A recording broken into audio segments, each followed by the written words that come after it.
Welcome to CSIS Online.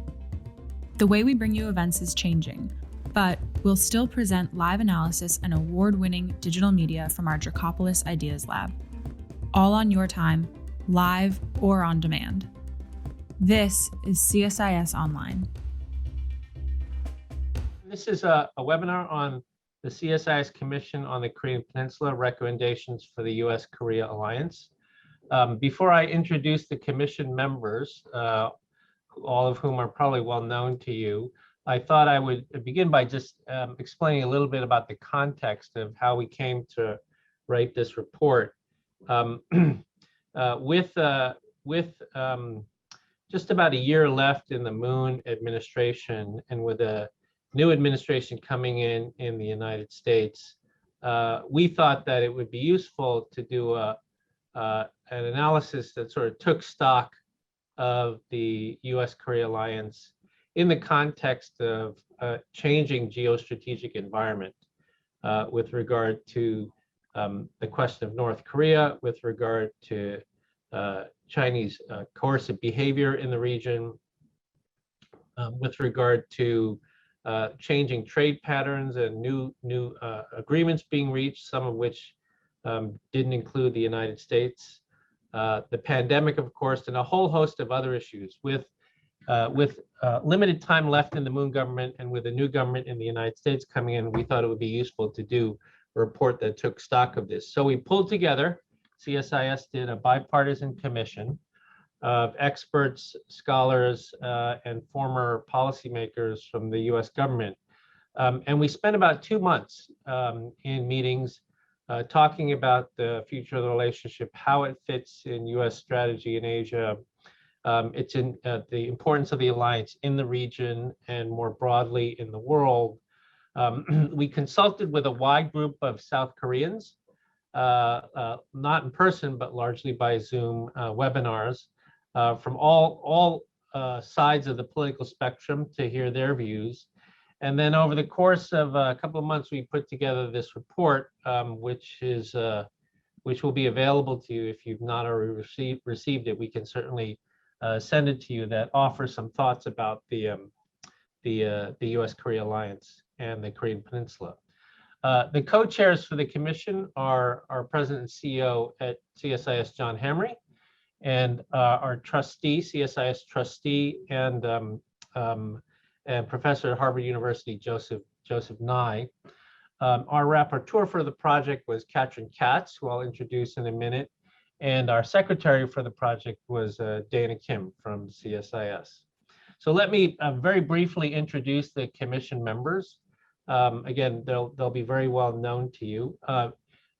Vincent Brooks is currently chairman and president of the Korean Defense Veterans Association, former commander of USFK, UN Command, and ROK US Combined Forces Command. Wendy Cutler, currently vice president at the Asia Society Policy Institute and former acting deputy US trade representative. Michael Green, senior vice president for Asia and Japan chair at CSIS, professor and director of Asian studies at Georgetown. Randall Schreiber, chairman of Project 2049, and former Assistant Secretary of Defense for Indo-Pacific Security Affairs. Kathy Stevens, President and CEO of the Korea Economic Institute of America. And Sue Terry, Senior Fellow at CSIS, Korea Chair. And then Katrin Katz, who is an adjunct fellow with us at CSIS and a lecturer at Columbia University, was the rapporteur for the project, which means she did almost all the writing for the project and wrote a terrific report. And Dana Kim, who was our secretary for the project from CSIS. Two commission members who were not able to join us this morning here in Washington, D.C. are Mark Lippert, former U.S. ambassador to Korea, and Rich Armitage, former Deputy Secretary of State. With that, with the introduction of the commission members, I'm going to turn it over in a minute to Professor Nye to give us some opening framing remarks, and then each of our commission members will give a a short set of remarks with regard to certain aspects of the report. Then we'll go to some questions and answers from the audience, and then we'll go to Dr. Hamre to give us some final remarks. So with that, I'm going to turn it over to Joe. Over to you, Joe. Well, thank you very much, Victor. And I will start with the premise of our conclusion right at the beginning that South Korea is one of the world's great success stories, both economically and in terms of its political system.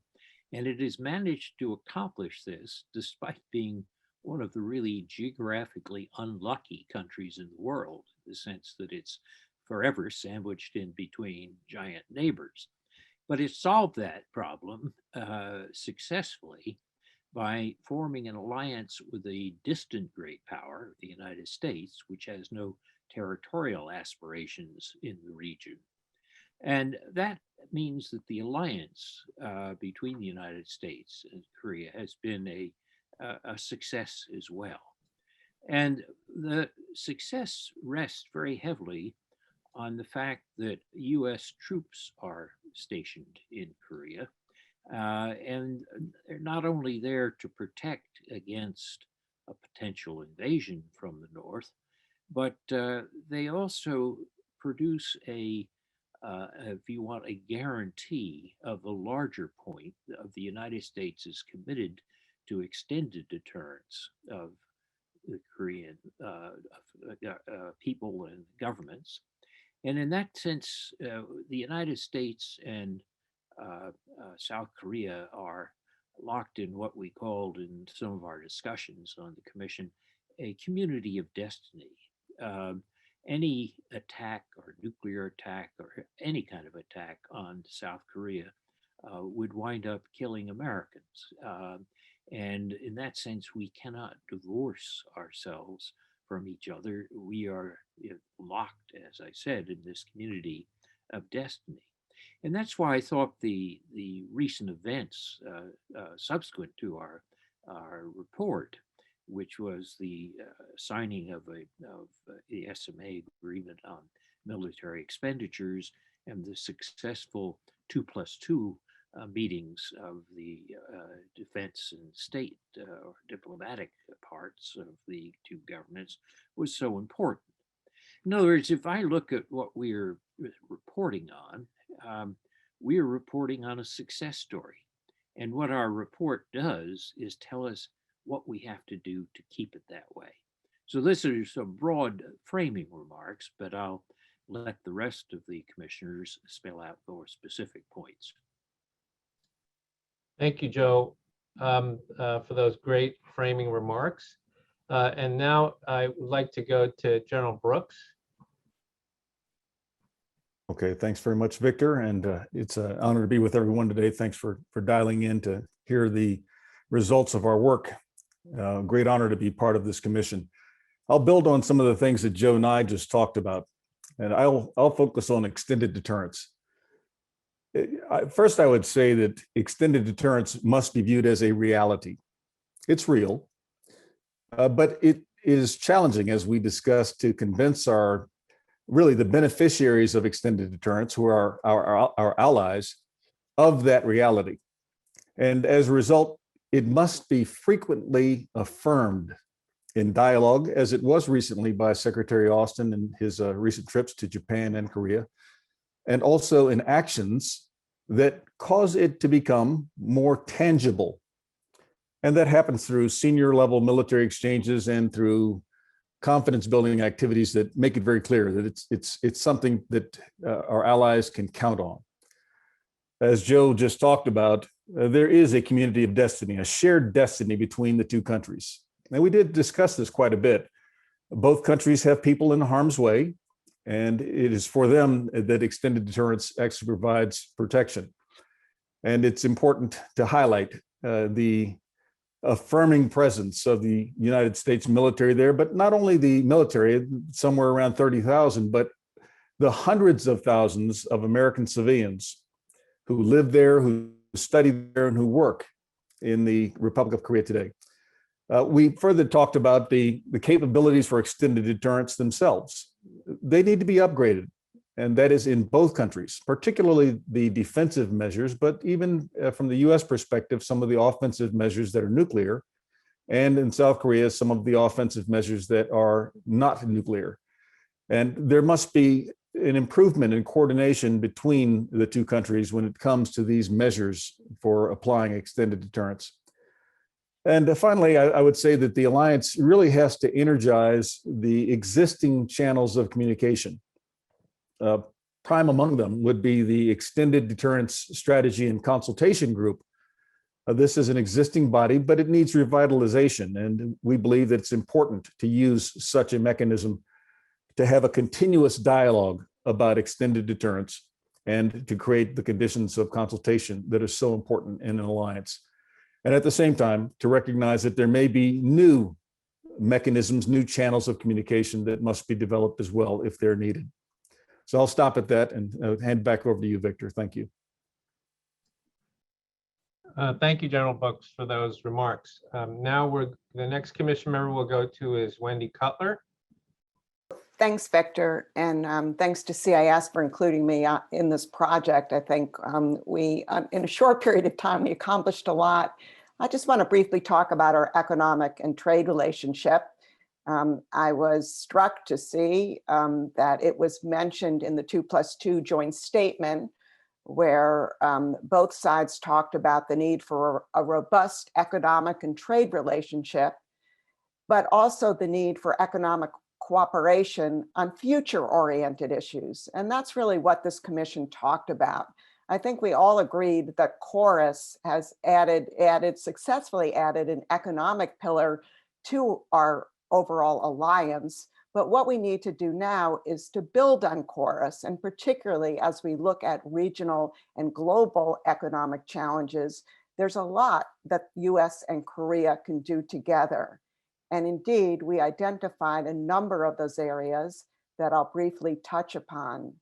One, the issue of WTO reform is critical right now. Korea has benefited from a rules-based system like the United States has, but the WTO is in crisis. And working together, there's a lot we can do on that front. Second, the issue of secure supply chains and trying to deal with our respective vulnerabilities and look ahead as all countries look to diversify and add resiliency to their supply chains.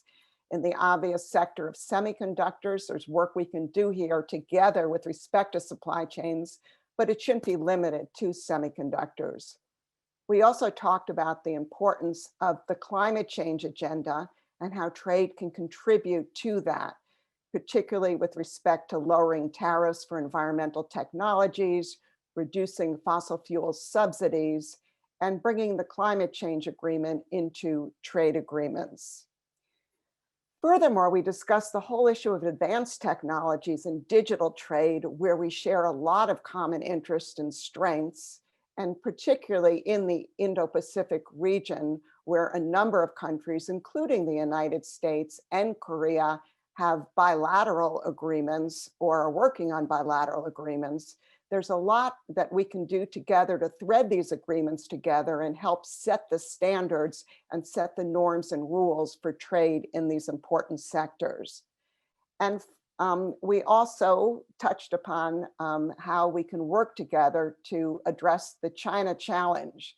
Now, we did so in a way to recognize the complexities here with respect to Korea, but we discussed the need for an affirmative agenda, that it's in our mutual interest to set rules, for example, on non-market economy behavior, and we can do so together in the WTO. And I'd finally conclude with the recommendation that we both remain open to CPTPP accession. Korea never joined the CPTPP, it got awful close, and now apparently Seoul is reconsidering whether to join or not. In the US, it's not really on our trade agenda right now. I'm hopeful maybe with time there'll be serious reconsideration, But we did discuss the idea that maybe at some point we both join together, or perhaps that Korea on its own decides to join earlier, given that it would be a very natural partner given its high standard free trade agreements. So with that, Victor, I'll turn it back to you. Great, thanks, Wendy. That was terrific. Next, we'll go to Michael Green, who will talk about regional relations. Mike? So I was asked to say a little bit about the aspect of our task force that looked at how we can align the very successful U.S. ROK bilateral alliance more closely with alliances and partnerships in the region, most notably with Japan, but also Australia, with India, and with NATO. Taking advantage of what Korea brings to regional challenges, and really the interest that the US and ROK share in a stable and rules-based open regional order. Japan, of course, is the most challenging political neighbor for Korea to do this with. And in surveys that Victor and I have done over the past decades about the future of Asian regional order, when we've asked in 10 different countries about issues of democracy, trade, the American role, concerns about coercion, no two countries have been more aligned in their vision for the future of Asia than Japan and Korea. And the lost opportunity is enormous. Vince Brooks could tell a lot to this group about what we lose in terms of operational coordination among the US, Japan, and Korea because of the political difficulties between Seoul and Tokyo. But we also lose something in the broader regional strategy. And this goes as well, I would argue, for the relationship among the US, Japan, and Australia, what we do with NATO. Most of the other US alliances and partnerships are moving together. The recent Quad meeting of the US, Japan, Australia, and India demonstrated this. And Korea is falling a bit behind in all this. I think there's an enormous opportunity for Korea to be a leader in this effort and the US-Korea alliance to play a key role, whether it's infrastructure financing, capacity building for the coast guards and navies of the Philippines or Vietnam, women's empowerment, capacity building, democracy and governance. Korea is really a leader, but the strategic ambiguity concept that's prevalent in many quarters in Seoul has rendered the Korean side a bit hesitant to be seen as too explicitly involved in these efforts. I think the key, and we mentioned this in our report, is to think not of a strategy for containing or challenging China, but rather a strategy for empowering other Asian states, making them more resilient, where Korea has played a key role and can be aligned very closely in the future with other democratic allies and partners. I think the consequences of not aligning more in regional strategy for Korea and the US-Korea alliance are considerable. I worry, I think many of us worry, that Beijing sees somehow that the US-Korea alliance is the most vulnerable alliance because of the ambiguity about regional strategy. And I would argue that in terms of setting the agenda in Asia and in Washington, D.C., Seoul has lost an opportunity by not being more closely aligned, not only with Japan, but with Australia, with other key allies, including on the trade and digital issues that Wendy mentioned. So we talk about this in the report and think it's something of a lost opportunity for alliance, something of an imperative, but an opportunity for both the US and ROK to build a more secure and prosperous Indo-Pacific. Thanks, Victor. Great, thank you, Mike. Next, we'll go to Katrin Katz, who will talk about how the Commission looked at inter-Korean relations. So Katrin, over to you. Thank you, Victor. Thank you for your kind introductory statements. It has been a great honor for me also to be a part of the work of this commission. I have to say that the work that went into writing was made considerably easier by the many great ideas that this esteemed commission brought to the table in our many meetings, as well as the ideas from our South Korean friends, the experts that also contributed. So as Victor noted, I have been asked to speak briefly on the topic of inter-Korean relations. So I'll briefly note the Commission's recommendation in this area and then make two comments on that. The Commission report does make a broad recommendation for the Biden administration in the area of inter-Korean relations in the context of a list of principles for the US to draw from in addressing the threat presented by North Korea's nuclear weapons. Specifically, the recommendation notes that the U.S. should support North-South engagement efforts, particularly in the humanitarian area. Yet there are two important caveats in this area. One is that North-South engagement must be closely coordinated with denuclearization negotiations. And second, that any engagement efforts must remain compliant with the UN sanctions regime. So two comments quickly on that broad recommendation, two quick points. As we know from the experiences of the past few years, this is an area of potential discord between the allies. The Trump administration took this stance, particularly following the Hanoi summit, asking Seoul to tether inter-Korean engagement to denuclearization progress. And the Moon administration, was arguably more eager to move forward on inter-Korean progress than the Trump administration was, or rather the Trump administration was careful to remind the administration that this must remain tethered to progress in U.S. North Korea talks, denuclearization process more generally. And at that time, it was very much stalled. So moving forward, if the Biden administration does take this approach, this could be an area of discord. Arguably, President Moon has increased political pressure at this time because he has one more year in office and very much wants to cement progress in this area. So this is an area to watch. But I will note a silver lining. That silver lining right now is that the U.S. South Korea communication channels have reopened. We had, as we all know, and as our listeners will know, very successful 2+2 meetings last week. The March 18th joint statement between the governments of U.S. and South Korea references close coordination, I'm quoting here, on all issues related to the Korean Peninsula, as well as a commitment to maintaining high-level consultations on the U.S. ongoing North Korea policy review.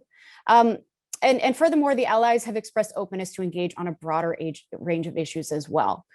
So to close up these remarks, the careful alliance management among the experienced teams on both sides, and the Biden administration brings a lot of experience in this area, as well as new atmospherics, should help to diminish the potential for serious rifts due to ongoing and actually long-standing sensitivities and complexities in this area.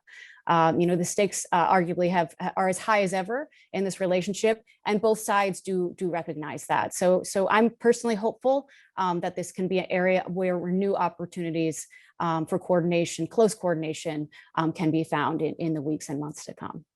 Thank you. Thanks, Katrin, for those remarks, and thank you again for doing such a fantastic job in drafting the report. Now we'll move to Ambassador Stevens. Kathy, over to you. Yeah, Victor, thank you. It's great to join all of you. I think I have an unstable internet connection, so if you lose me, please move on. But I learned a lot from this process. I am especially pleased that I was asked to focus on the Commission's look at the U.S. and South Korea and how we work together globally. Clearly, this builds on some remarks that have already been made. But one thing that particularly pleased me as a former ambassador in Seoul, and I think I speak for Mark Lippert, also formerly in Seoul, any of us who've been posted in Seoul have kind of seen over the years how the U.S. and South Korea work together in so many areas globally, although it has not gotten the kind of attention over the last few years, given some of the alliance difficulties that it might have. But it's not a new area to talk about global contributions. We could go back to troops to Vietnam or Iraq or Afghanistan. During my time in Seoul, of course, the stand-up of the G20, the role the ROK played there, development, the list goes on. And we do talk about some of that in the report. But looking forward, I think all of us had a real sense, which I strongly endorse, that this is an area that merits and has in the report its own chapter. That there's an agenda, which is very much the Biden administration's agenda in cyber, in public health, in space, in energy, in the environment, in the fourth industrial revolution, where South Korea brings great capacity, and capability, energy, and interest in working with the United States on these issues. It has I think the side effect also of engaging new people in the alliance in this kind of broader effort. And also reinforces some of the goals we talked about in other areas, both regionally and in trade, in terms of the values agenda. So, with the report, which I do, there's a chapter 3 is on these global contributions. We try to think of specific areas where we start off. And I think each of us might have different ideas about what are the most ripe, but I would say all of them are quite ripe. And, clearly public health is one I would highlight for global, regional, and as well as bilateral cooperation. So with that, thank you very much for allowing me to be a part of this. Thanks, Kathy. We really appreciate your joining the commission, and thanks for those great remarks. We'll go now to Sue Terry, who will talk about the recommendations on North Korea. Thank you, Victor. It was really an honor to be on this commission. As Victor noted, I will focus my remarks on the North Korean issue. As we all know too well, there's no more intractable foreign policy problem than North Korea for the US-ROC alliance. Today, North Korea continues to produce nuclear weapons at a rapid rate while working on missiles that can be launched faster, more difficult to detect, and harder for ballistic missile defenses to stop. Kim Jong-un has earlier this year even threatened to improve his nuclear arsenal even further, including the development of tactical nuclear weapons. So the commission discussed what can be done. And we came to conclude that to have an effective North Korea policy, whatever specific policy path we choose, first and foremost, US and South Korea, as it moves forward, should not depart from several core principles. Principles like the realization that denuclearization, while not a short-term prospect, should still remain a long-term goal. This is actually a matter of debate right now among the Korea Watchers community and arms control community. Principles like close coordination with US allies, Seoul and Tokyo, is a must, which means maintaining transparency at each step and not using alliance equity such as bilateral exercises as bargaining chips in negotiations. But it also means that, at least in the short term, priority and focus are on stopping further growth of North Korea's nuclear program and managing that threat, which means there is a strong impetus towards testing whether a more limited set of objectives is possible with North Korea, at least an initial freeze to the North Korea's operations, nuclear operations. But again, this does not mean, we talked about trading away, this does not mean that we should trade away critical sources of leverage like sanctions in exchange for reversible steps. In fact, the Commission recommends that it's important to maintain pressure on the Kim regime. And then we talked about other core principles like not losing sight on human rights abuses on North Korea, which means appointing a special human rights envoy, a position that still remains vacant. And as Catherine Katz noted, supporting President Moon's engagement efforts, particularly in humanitarian areas, with understanding that these policies are aligned with denuclearization negotiations and sanctions requirements. Catherine articulated this point quite nicely, so I will not further elaborate. And then finally on China, we need to also recognize that we cannot outsource our North Korea problem issue to Beijing because its strategic interests and priorities and approach are still, they diverge from ours, candidly. But of course, we still need to work with Beijing. It is North Korea's main trade ally, partner and ally. So we need to continue our efforts in recruiting China to continue to maintain pressure on the Kim regime. Victor? Thanks, Sue, for those comments. So those are all the Commission members who were able to join us today. I wanted to just say a couple of other things before we go to questions. We have a lot of questions, so before we get to them, I wanted to just say a couple of other things. The first is that in the report, we talk about how both sides, both governments, need to continue to recognize and make the argument to their domestic publics about why this alliance is important. It's, the polling reflects still very positive views that Americans and Koreans have with regard to the alliance. But particularly after the 4 tumultuous years that we've been through, it's important to remind both sides of the importance of this alliance.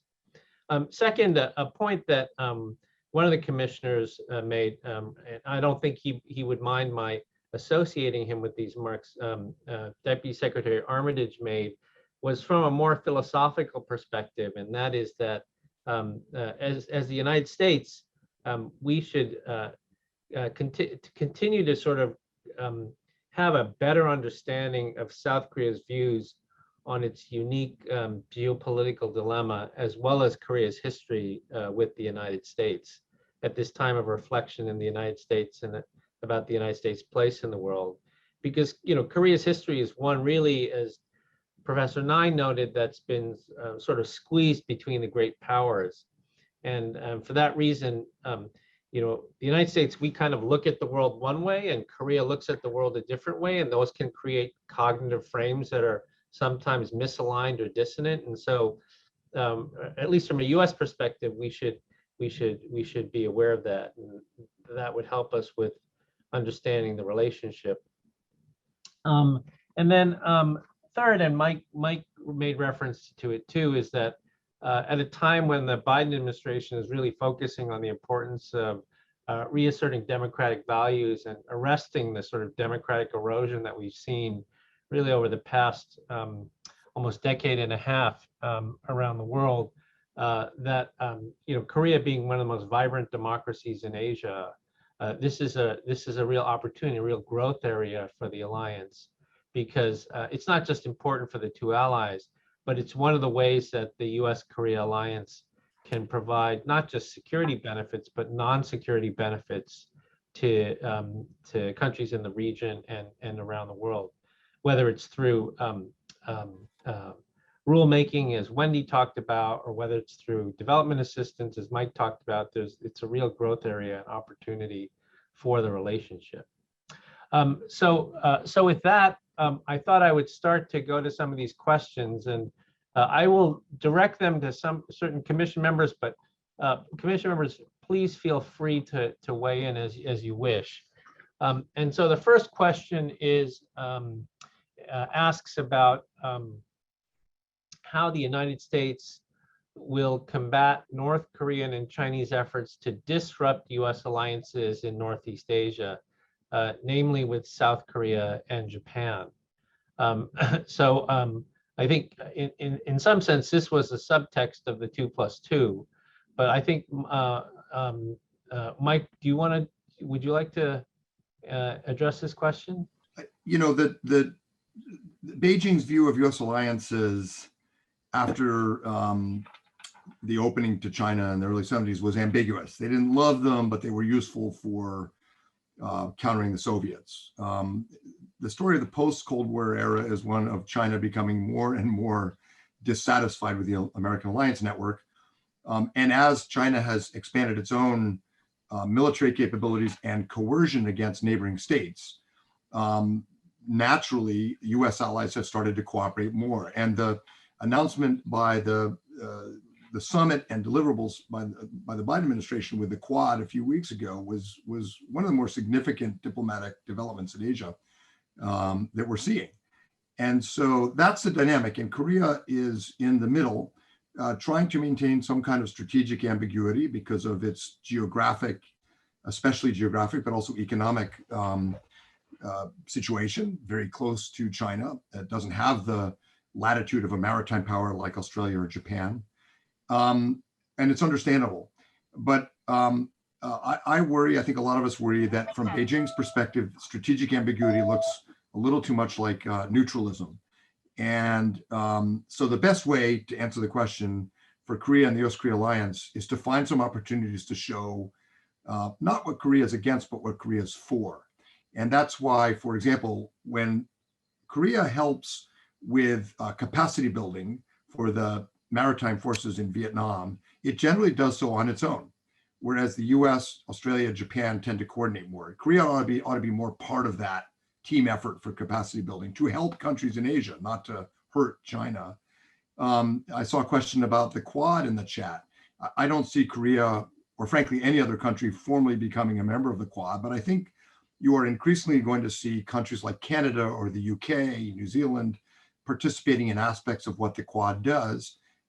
That larger ecosystem of democracies, allies, middle powers cooperating is going to expand. And I think Korea being part of that sends a signal to China that Seoul stands for the same, opposition to coercion, rules-based open order that not only a US or Japan, but a Canada or an Australia or a Britain stand for. So I think that's going to be the dynamic, and it's going to create opportunities for Korea to show what it stands for in ways that are not meant to threaten China.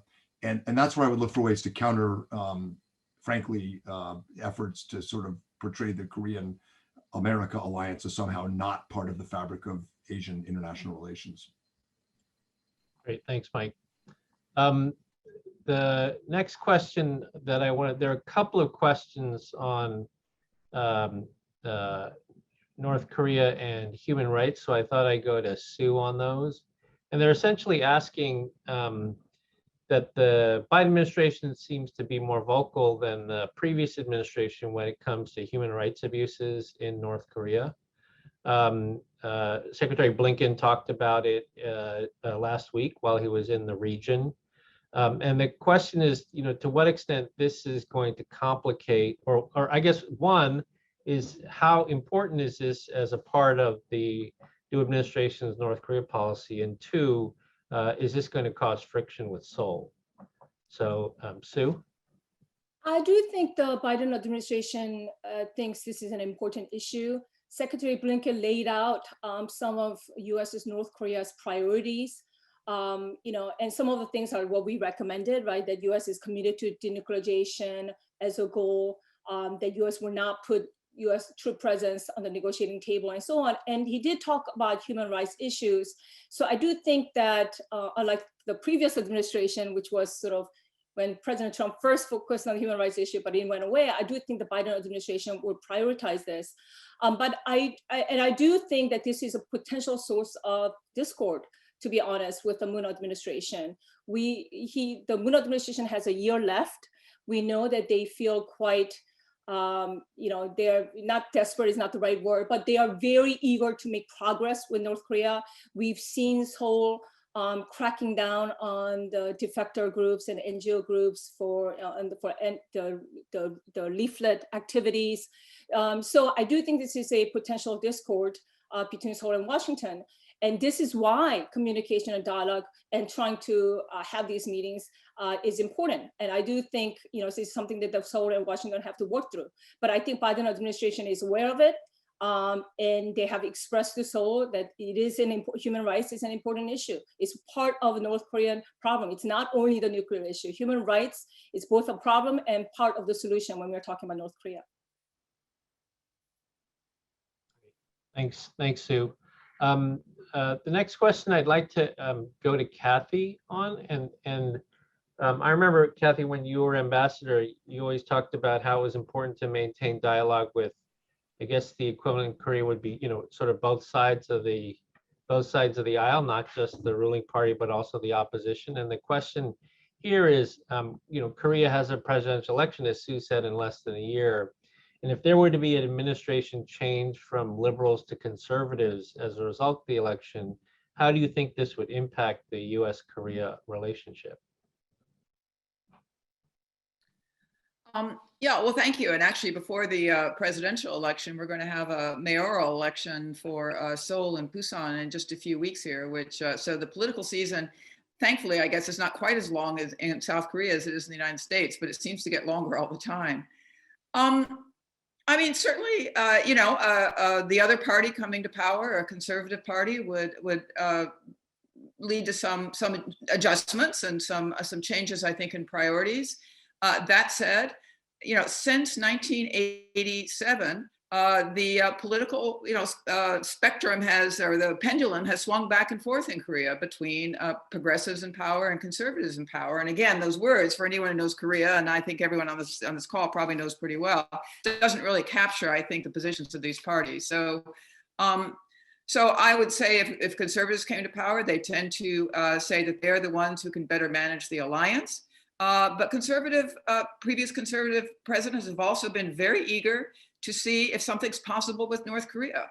So, and they will still be dealing with the challenges of China and how to balance, how to adapt, and so on and so forth. So I don't think the agenda changes that much, and I actually do think that there is a a broader kind of spectrum of, or, on the Venn diagram between conservatives and progressives, where they're going to kind of emphasize in terms of their strategies with the United States. And it is maintaining the alliance, although adapting it in some ways, managing China, trying to get a breakthrough with North Korea.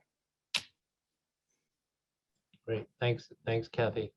The next set of questions, I'd like to go to Wendy. There's some questions in the Q&A and in the chat about, possible areas. Wendy, you talked a lot about sort of rulemaking and ways in which the U.S. and Korea could cooperate. And there are some questions in the chat about what are some of these areas where the U.S. and Korea can work together, whether it's in technology or in cyber or in big data. Do you want to sort of expand a little bit on some of the discussions we had in the commission about this as well? Climate was another one, of course. So. Sure. So particularly with respect to digital and data and technologies, I think there's a lot of scope for cooperation between the US and China. We're both extremely innovative economies and have done a lot in these areas. And it's interesting, I mean, Korea, through the Chorus FTA, early on agreed to a very ambitious e-commerce chapter in that agreement with the United States. And it was really on the cutting edge, but that was about 15 years ago.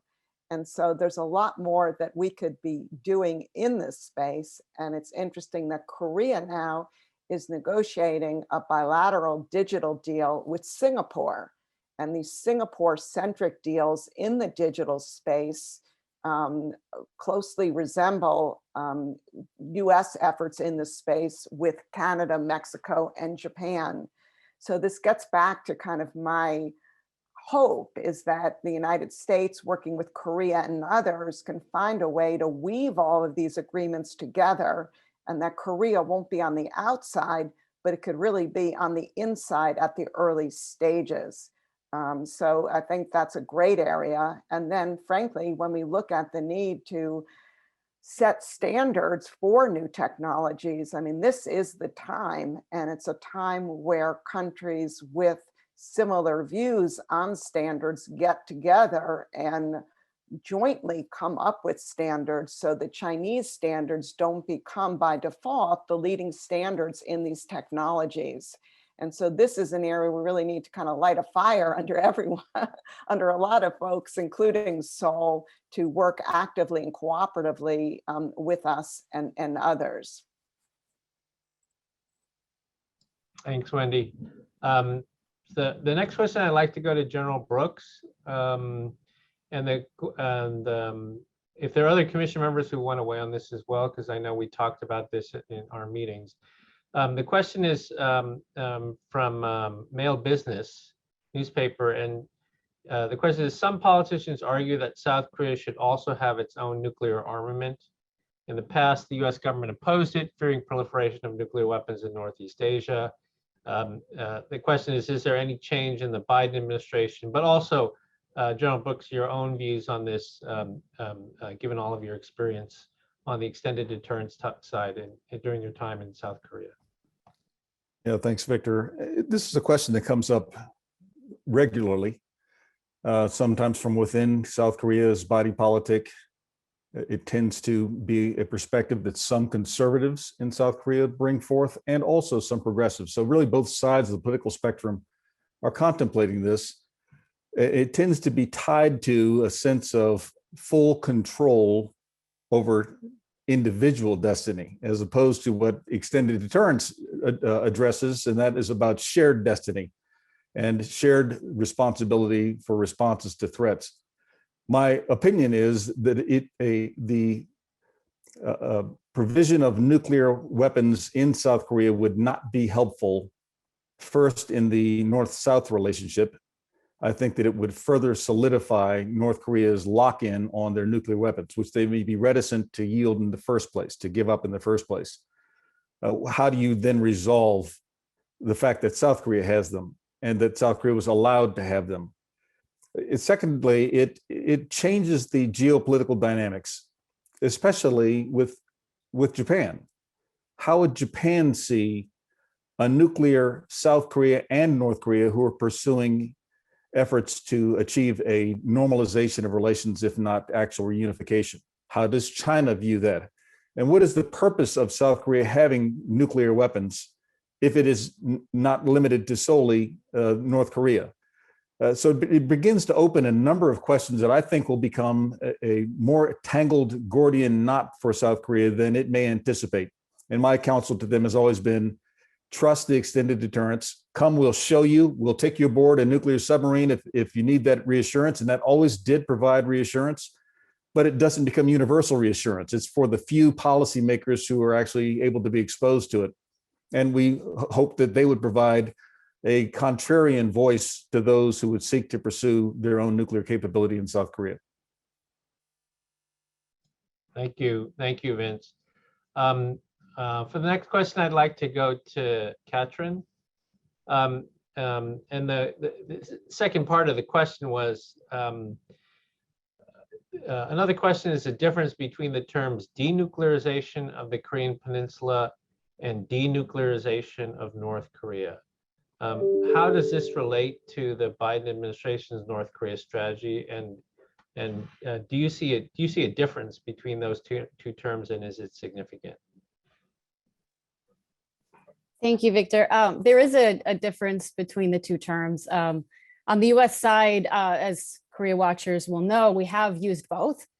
We have had denuclearization of the Korean Peninsula in several statements. The Biden administration, to my knowledge, has also used both. And the sensitivity of this issue area comes back to some of my earlier points on inter-Korean relations. On the South Korean side, the preference, certainly under the Moon administration, is to use the Korean Peninsula term. Of course, this was also in the Trump administration Singapore statement in 2018. Why? Because that is North Korea's preferred statement. It is one that is ambiguous, and since I'm not in government, I can say personally, in a troubling sense, ambiguous, insofar as the U.S. can see it as, and has in the past seen it as, oh, sure, in 1991, we removed tactical nuclear weapons. It's denuclearized and we can move forward on that basis. But no, North Korea sees this a broader definition of the nuclear state of the Korean Peninsula because the U.S., as an important part of extended deterrence, has a nuclear umbrella over the peninsula. So working towards this goal, the Korean Peninsula goal, again, for reasons, understandable reasons, the United States has used this term to move forward, but it's always been a sticking point to get more specific about what we mean about denuclearization. So I think at this point, it would be very helpful to clarify that. It probably will be another sticking point, but the more specific we can get, the better. My personal view, knowing full well how difficult that is. But again, on a silver lining note, with broader kind of areas of cooperation, close coordination, at least between the allies, the U.S. and South Korea, hopefully we can work towards that goal. So brief answer, yes, there's a difference. And it will be an area, watch the space. This will be an area of close attention moving forward. Thanks. Mike, you wanted to weigh in on this as well? Yeah, I think Katrina characterized that exactly right. There is a big difference. I would maybe go a little further, though, and say that there's not a lot of ambiguity about what North Korea means when it says denuclearization of the Korean Peninsula. Or to the extent there's ambiguity, the way that Pyongyang will use this is unambiguously bad for us. So I've been, like you, Victor, in negotiations with the North Koreans. It was some time ago, but when this came up, it was very clear that Pyongyang defined denuclearization of the Korean Peninsula in talks we had as an end to the U.S. extended nuclear deterrent, not just the removal of nuclear weapons, and therefore the removal of U.S. troops.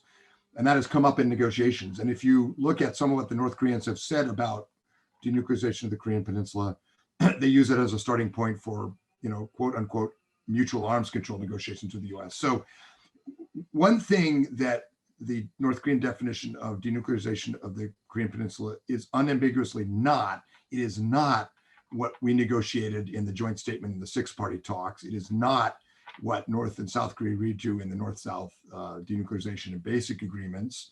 It is not removal of North Korean nuclear weapons.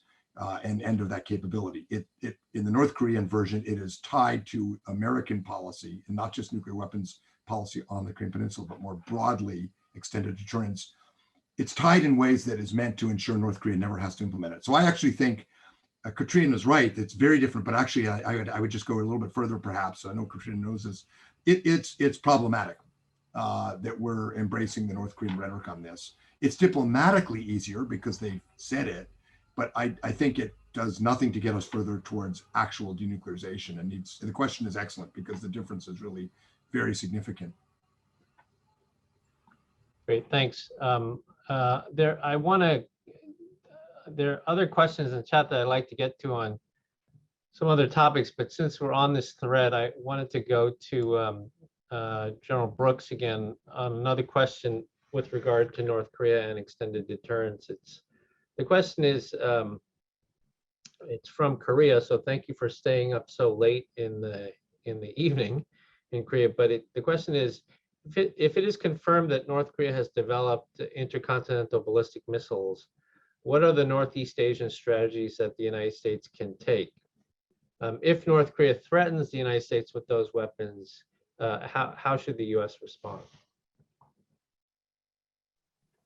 Well, Victor, there has to be a balancing of recognizing rhetorical statements that are made using signals like the development of weapons and intentional behaviors that might not reflect the same. In other words, there may be actions that North Korea is pursuing that aren't reflective of what is visible to the United States or to the world. North Korea has to always be viewed as a two-sided coin. And it's the underside of the coin, the side not showing, that is where progress can actually be made. The upper side of the coin, the visible side of the coin, will be things like the weapons development, even testing, which we haven't seen much of recently, thankfully, but that could resume at any time North Korea chooses to.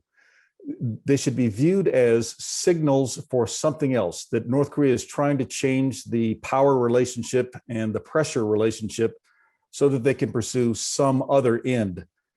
So I would first say that what the United States can do with regard to its Northeast Asian approaches is maintain some solidity, especially among the United States, Japan, and South Korea, to not overreact, to not escalate in such a way that only one side of the coin is responded to. And at the same time, every action like that by North Korea should have a consequence that hinders North Korea's pursuit of its actual objectives. If they want greater assurances, then maybe those assurances are at greater risk. There's some consequence. The international relationships with North Korea, the effects of sanctions could be further expanded or tightened. They're pretty broad right now, but they could be further expanded or tightened with greater precision on individuals and individual accounts. The promises of fulfillment of economic development, the promises of security in other categories, economic and military, all of those things can be discussed when North Korea demonstrates a behavior that is contrary to that. And North Korea may respond to us too. The last point is that we should always remember that North Korea is also seeking to deter and is also seeking to create leverage.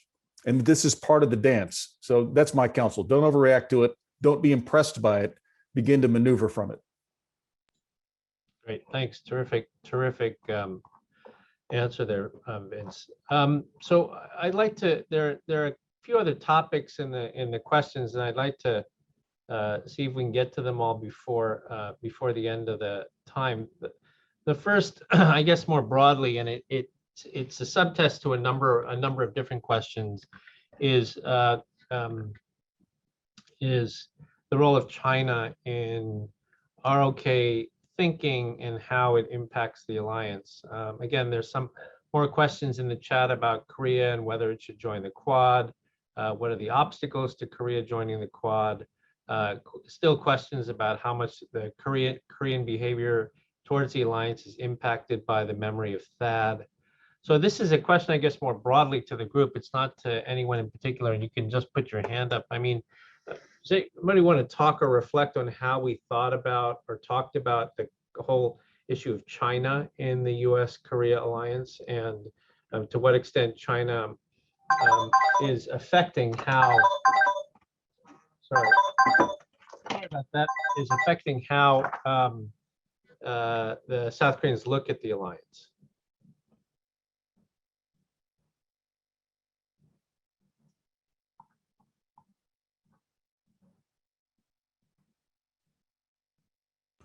Well, I'll start, Victor. I think this task force's motto is "Kapshida." We're gonna all do this together, but I'll go first, if that's all right.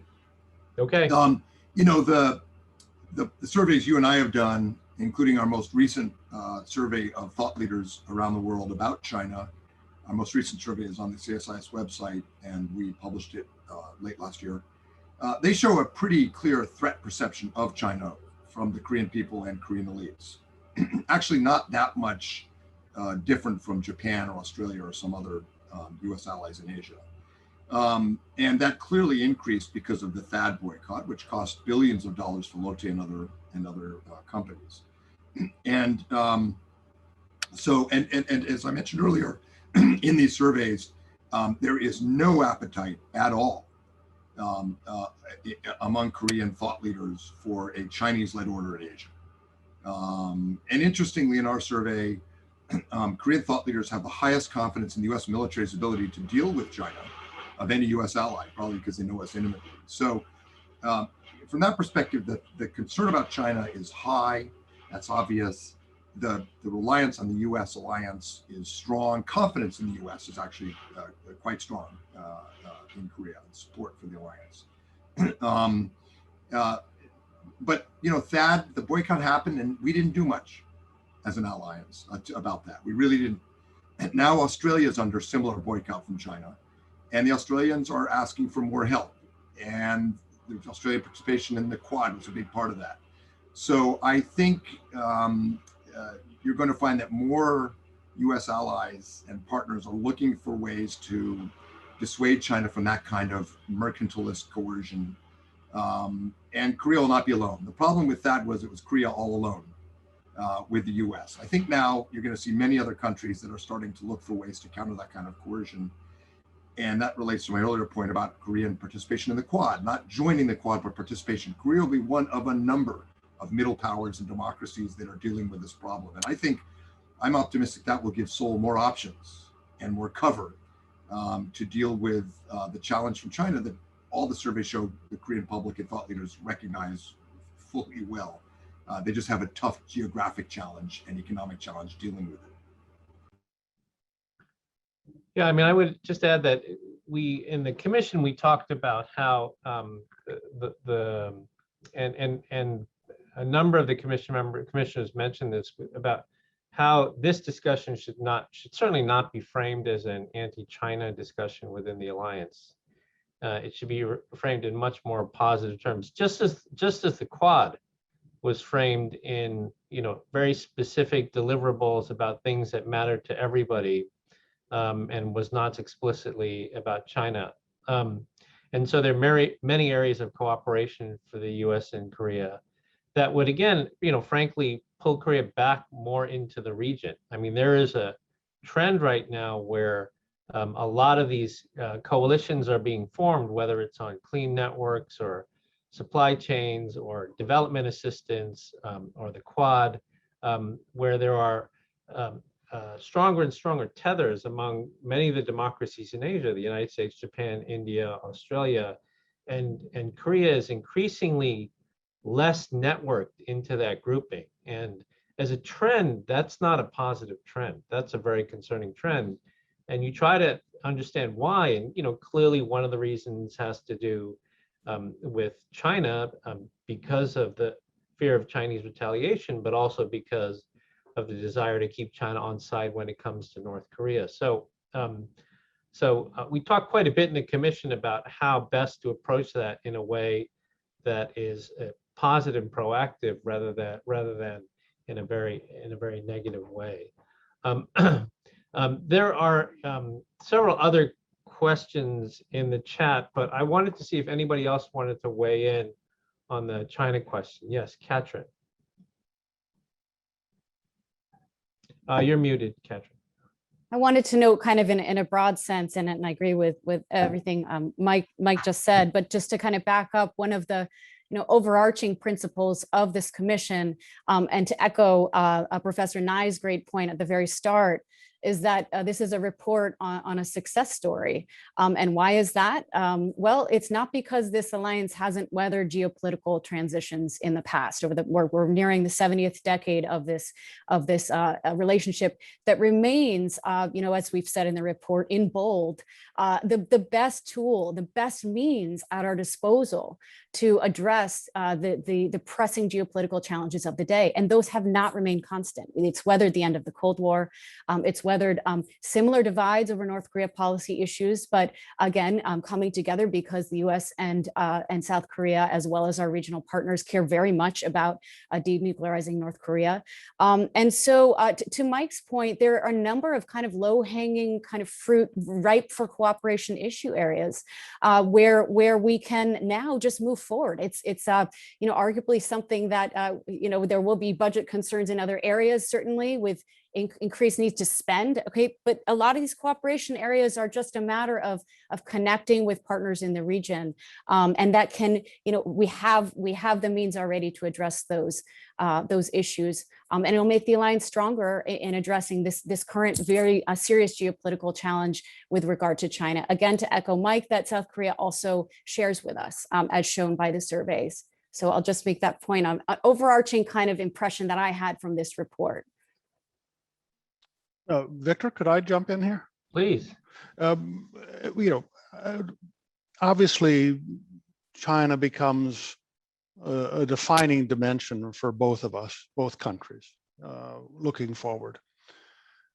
I think, in recent years, America's made a big mistake. I think this was a mistake that we saw quite a bit in the last administration, of America saying to friends in Asia, you either have to be with us or you're with China. You can't, you got to pick. And of course, no country in Asia can choose to be hostile to China. And we made a mistake when we made that kind of a condition for working with us. And so I think that part of it is something we have to learn about how everybody in the region wants to work with us, and we have to think about that. I would say for Korea, Korea has to transform itself so it's just not preoccupied with its own neighborhood, its own geographical boundaries, and its immediate neighborhood in Northeast Asia. I mean, Korea is the 10th largest economy in the world now, but it shouldn't be acting like it's just a small, vulnerable regional actor. And the vulnerability to intimidation comes from being too small in Korea's imaginations. So I think there are things that both of us need to do to be able to say there needs to be a new footing for us to deal with this very crucial question about how we're going to together define how we're going to work with China. And it has to be a much more sophisticated approach than we've had so far. Great. And John, while you have the floor, would you like to offer any closing comments overall about the work of the Oh, sure. Yeah. Thanks, Victor. Well, let me just a couple of thank yous first before.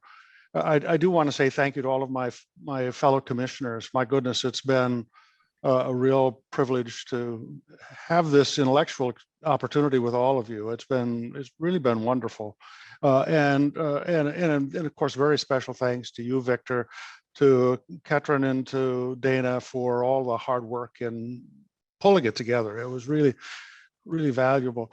Our inspiration for this effort came from seeing the remarkable importance that the Armitage studies had that dealt with U.S.-Japan relations.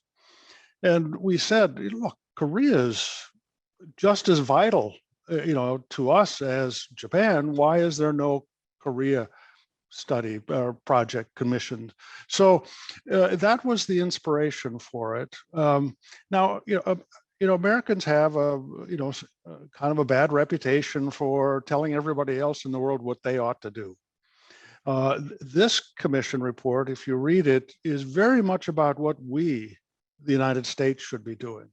We need to rediscover the crucial value of the alliance for our interests. You know, we're not, you know, there's a little bit unfortunate implication over the last several years that somehow we were in this alliance as a gift. Well, it was not a gift to Korea. It was something we were doing for our own interests, and we share that. And so the content of this report is really a group of Americans that all have a deep, passionate commitment to the, you know, the safety, the security, the prosperity of Korea, for us to join together to think about this next phase of this alliance, where we're going. That's the purpose of this commission report. I would ask people to read it with that spirit in mind, that this is not America lecturing Korea. This is America talking, you know, directly and constructively with one of our most important partners in the world, with Korea, and asking for us together to continue a dialogue, because it's in both of our interests to get this to revitalize and refresh this alliance. So, Victor, thank you. I'll turn it back to you. Well, thanks. That's terrific, John. We really appreciate it. So the report will be available on the CSIS website and the Korea Chair website. I want to again thank Dr. Hamre and Dr. Nye for leading the commission in this report. We hope it will serve well both governments and also for alliance managers and experts who are looking at Korea and looking at the alliance.